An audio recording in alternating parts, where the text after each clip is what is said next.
रायगढ़ में जातीय प्रेस दिवस पालित। रायगढ़ डीआरडीए सभागृह एवं hotel Tejas press and media welfare association तरफ पृथक पृथक भाव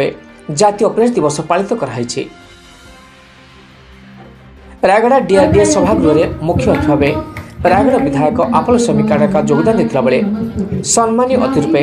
जिला परिषद अध्यक्षा सुश्री सरस्वती माझी, एडीएम नवीन नायक, आईटीडीए पीए चंद्रकांत माझी, बसंत प्रधान आदि विभिन्न गणमाध्यम प्रतिनिधि उपस्थित रही जातीय प्रेस दिवस में गणमाध्यम भूमिका उपर आलोकपात करथिले।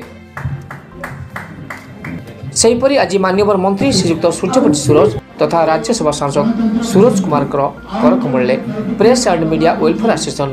नूतन लोगो उन्मोचन कर सहित होटेल तेजस सभा आयोजन कराइथिला।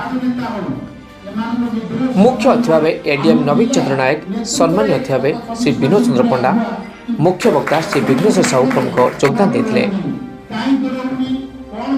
Raigarh Subrat Chaudhary report, OTN TV.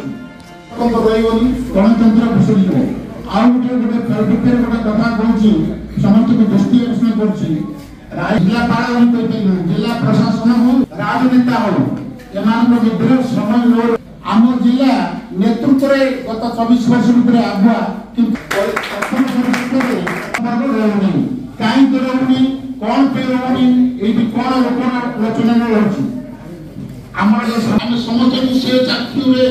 देखिए आवश्यकता नहीं किंतु प्रशासन सबू सामाजिक से कम्युनिकेशन गैप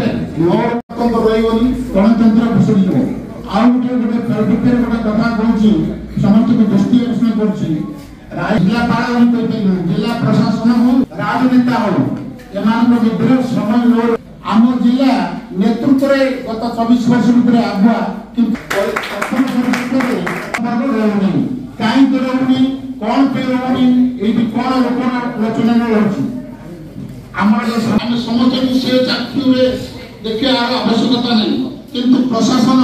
सबू सामाजिक से कम्युनिकेशन गैप